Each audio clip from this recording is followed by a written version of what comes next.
Hello दोस्तों, आज हम एनटीपीसी में आए हुए क्वेश्चन 26 तारीख 2016 के पेपर डिस्कस करेंगे। तो इसमें मैंने करंट अफेयर्स के क्वेश्चन हटा दिए गए क्योंकि वह बहुत पुराने हैं। तो हम यहाँ पे सिर्फ जीके और साइंस के क्वेश्चन डिस्कस करेंगे। तो पहले क्वेश्चन से शुरू करते हैं। निम्नलिखित में से पेड़ की वर्षों की आयु को पता लगाने हेतु कौन सी तकनीक का प्रयोग किया जाता है?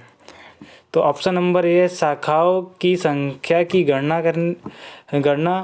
ऑप्शन नंबर बी है पेड़ों के छल्लों की संख्या की गणना। ऑप्शन नंबर सी है पेड़ की छाल के आकार का मापन। ऑप्शन नंबर डी है उसमें फूल खिलने के मौसम की गणना। तो इसका आंसर हो जाएगा ऑप्शन नंबर बी, पेड़ों के छल्लों की गणना करके हम पेड़ की आयु का पता लगा सकते हैं। क्वेश्चन नंबर 2, सीरिया की राजधानी कौन सी है? तो सीरिया की राजधानी ऑप्शन नंबर ए है दमास्क। ऑप्शन नंबर बी है बहरीन। ऑप्शन नंबर सी है एडिस अबाबा। ऑप्शन नंबर डी है दोहा। तो सीरिया की राजधानी क्या है? तो सीरिया की राजधानी है दमास्क। दोहा है कतर की राजधानी। क्वेश्चन नंबर 3 पे आ जाते हैं। सर्किट में बिजली के प्रवाह का पता लगाने हेतु निम्नलिखित में से किस उपकरण का प्रयोग किया जाता है? तो सर्किट में विद्युत का प्रभाव का पता लगाने के लिए गैल्वेनोमीटर का प्रयोग किया जाता है। इसका ऑप्शन नंबर ए हो जाएगा। एनोमीटर एयर का पता लगाने के लिए किया जाता है। बैरोमीटर वायु दाब मापने के लिए किया जाता है। बैरोमीटर का प्रयोग वायु दाब मापने के लिए किया जाता है। और लेक्टोमीटर दूध की शुद्धता का मापन करने के लिए लेक्टोमीटर का प्रयोग किया जाता है। तो क्वेश्चन नंबर 4, निम्नलिखित में से कौन सा अंग मनुष्य के उत्सर्जन का अंश नहीं है? तो ऑप्शन नंबर ए है गुर्दे। ऑप्शन नंबर बी है मूत्रवाहिनी। ऑप्शन नंबर सी है गर्भाशय। तो गर्भाशय इसका आंसर हो जाएगा। गर्भाशय मनुष्य के उत्सर्जन तंत्र का अंश नहीं है। क्वेश्चन नंबर 5, निम्नलिखित में से कौन सा उपकरण स्टोरेज डिवाइस नहीं है? तो इसके ऑप्शन है हार्ड डिस्क। हार्ड डिस्क एक स्टोरेज डिवाइस है। CD ROM, CD option number B, ये भी एक स्टोरेज डिवाइस है। Option number C flash drive, flash drive भी एक स्टोरेज डिवाइस है। तो option number D modem, modem एक स्टोरेज डिवाइस नहीं है। तो इसका आंसर हो जाएगा modem, option number D. Question number 6, अपराधी को पहचानने के लिए फॉरेंसिक विभाग निम्नलिखित तकनीक का प्रयोग करता है। तो इसके ऑप्शन नंबर ए है DNA editing. Option number B DNA splicing. Option number D है DNA fingerprinting. Option number D है डीएनए एम्प्लीफिकेशन। तो इसका आंसर हो जाएगा option number C, DNA fingerprinting के द्वारा अपराधी को पहचानने के लिए फॉरेंसिक विभाग तकनीक का प्रयोग करती है। क्वेश्चन नंबर 7, शरीर में लगी चोट की मरम्मत के लिए किस प्रकार के सेल का प्रयोग किया जाता है? तो इसका ऑप्शन है केवल समसूत्री विभाजन। ऑप्शन नंबर बी है केवल अर्धसूत्रीय विभाजन। ऑप्शन नंबर सी है माइक्रोटोसिन और मायोसिन दोनों। ऑप्शन नंबर डी है ना समसूत्रण और ना ही विषम सूत्री विभाजन। तो इसका आंसर हो जाएगा ऑप्शन नंबर ए, केवल समसूत्रण विभाजन द्वारा शरीर में लगी चोट की मरम्मत के लिए इस सेल विभाजन का प्रयोग किया जाता है। क्वेश्चन नंबर 8, पेट की परत में कुछ ग्रंथियों की कोशिकाओं में कौन सा एसिड स्रावित होता है? तो इसका ऑप्शन नंबर ए है हाइड्रोक्लोरिक। ऑप्शन नंबर बी है इथेनॉइक। ऑप्शन नंबर सी है फॉर्मिक। तो इसका आंसर हो जाएगा ऑप्शन नंबर है हाइड्रोक्लोरिक एसिड का स्राव होता है।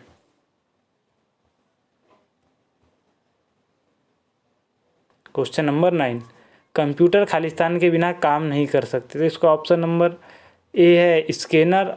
ऑप्शन नंबर बी है इंटरनेट। ऑप्शन नंबर सी है माउस। ऑप्शन नंबर डी है सीपीयू।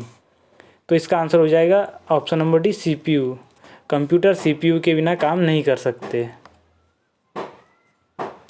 क्वेश्चन नंबर 10, निम्नलिखित में से कौन सा विकल्प हवा की मात्रा एवं दबाव के बीच संबंध के सिद्धांत पर आधारित नहीं है। इसका ऑप्शन है fountain pen, option number B है bicycle pump, option number C है head pump, option number D है पुल्ली।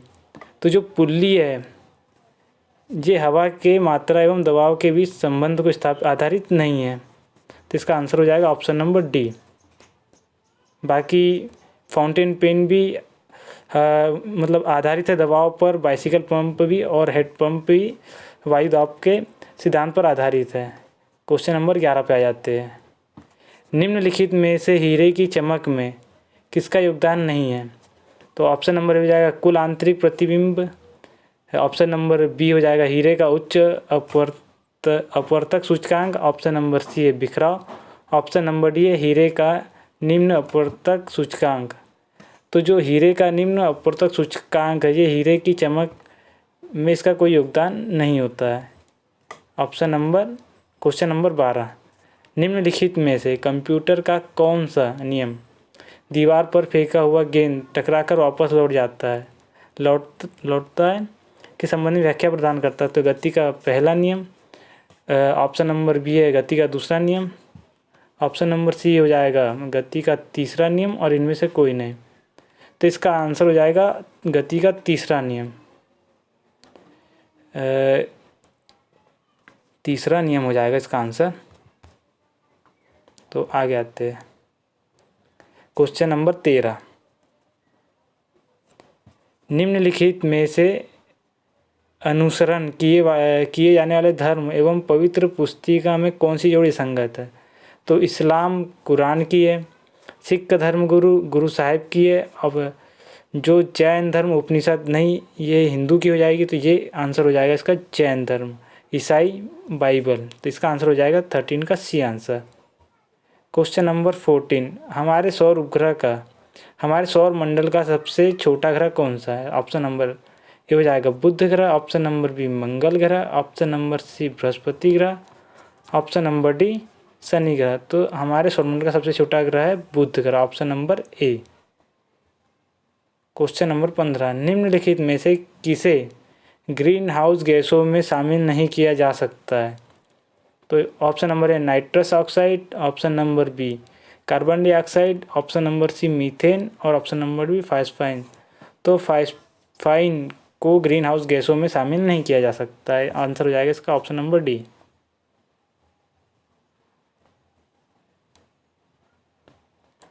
निम्नलिखित में से खाद्य श्रृंखला का दूसरा पौष्टिक स्तर क्या है?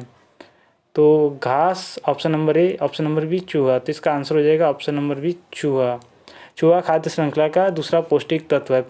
पहला हो जाएगा घास, ये हो जाएगा पहला। क्वेश्चन नंबर 17, नीचे दिए गए नदियों की जोड़ियों में कौन सी नदी भारत के दक्षिण भाग में बहती है? तो ऑप्शन नंबर ए कृष्णा और गंगा नदी, ऑप्शन बी है कावेरी और Godavari, option number C Narmada और Tapti, option number D Brahmaputra और यमुना।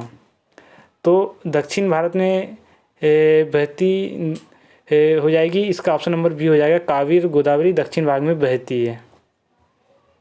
क्वेश्चन नंबर 18, निम्नलिखित में से कौन सा विकल्प फाइबर ऑप्टिकल का प्रयोग नहीं करता है? तो ऑप्शन नंबर ए विद्युत उत्पादन, ऑप्शन नंबर बी है computer networking, option number C sensors, option number D power transmission. तो फाइबर ऑप्टिकल का प्रयोग विद्युत उत्पादन नहीं करता, तो इसका आंसर हो जाएगा option number A. Question number 19, Shiva का प्रख्यात मंदिर पशुपतिनाथ कहाँ स्थित है? तो शिव का प्रख्यात मंदिर पशुपतिनाथ नेपाल में स्थित है, तो इसका आंसर हो जाएगा ऑप्शन नंबर सी। अगर दोस्तों आपको वीडियो पसंद आई है तो वीडियो लाइक कीजिए और चैनल को सब्सक्राइब कीजिए। Thank you.